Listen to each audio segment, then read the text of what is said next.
Hello guys, welcome to Sumanth talks. So SSMB 29 Rajamouli గారు అలాగే మహేష్ బాబు గారు కలిసి ఒక సినిమా తీయడం మనకి అందరికీ తెలిసిన న్యూసే. కాకపోతే దాన్ని ఇంకా అఫీషియల్గా ఇంకా అనౌన్స్ చేయలేదు.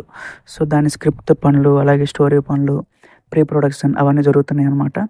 సో ఈ ప్రొడక్షన్ నుంచి అంటే వన్ ఆఫ్ ద అసిస్టెంట్ ఒక రాజమౌళి గారి సినిమాలకి మ్యాక్సిమం ఆయనే పనిచేశారు. ఒక విఎఫ్ఎక్స్ ఆర్టిస్ట్ అనమాట. సో ఆయన రీసెంట్‌గా ఇన్‌స్టాగ్రామ్‌లో ఒక పోస్ట్ పెట్టారనమాట. అంటే ఒక స్టోరీ. సో వెంటనే డిలీట్ కూడా చేసేశారు. ఎందుకంటే అది చాలా అఫీషియల్ న్యూస్, అది చాలా ఇంపార్టెంట్ న్యూస్. అది లీక్ చేసేసారనమాట.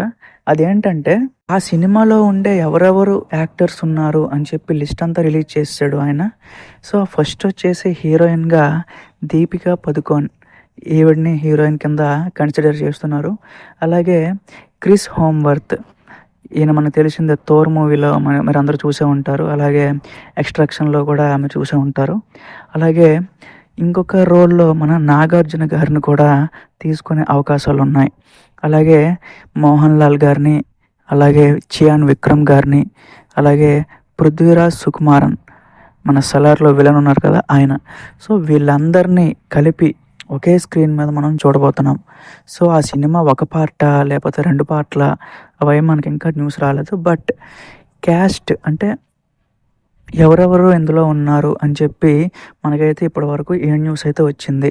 సో ఇదైతే మ్యాక్సిమమ్ ఆఫ్ కరెక్ట్ న్యూసే. ఎందుకంటే ఇంతకుముందు ఆ విఎఫ్ఎక్స్ ఆర్టిస్ట్ చెప్పిన న్యూస్ ఏది కూడా తప్పవ్వలేదు.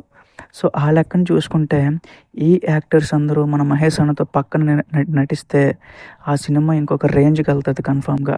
సో అలాగే విజయేంద్ర ప్రసాద్ గారు కూడా స్టోరీ మీద చాలా శ్రద్ధ తీసుకొని, చాలా కష్టపడి అంటే చాలా క్రియేటివ్‌గా రాస్తున్నారు అని చెప్పి కూడా ఒక న్యూస్ వచ్చింది. సో లెట్స్ సీ ఏం జరుగుతదో.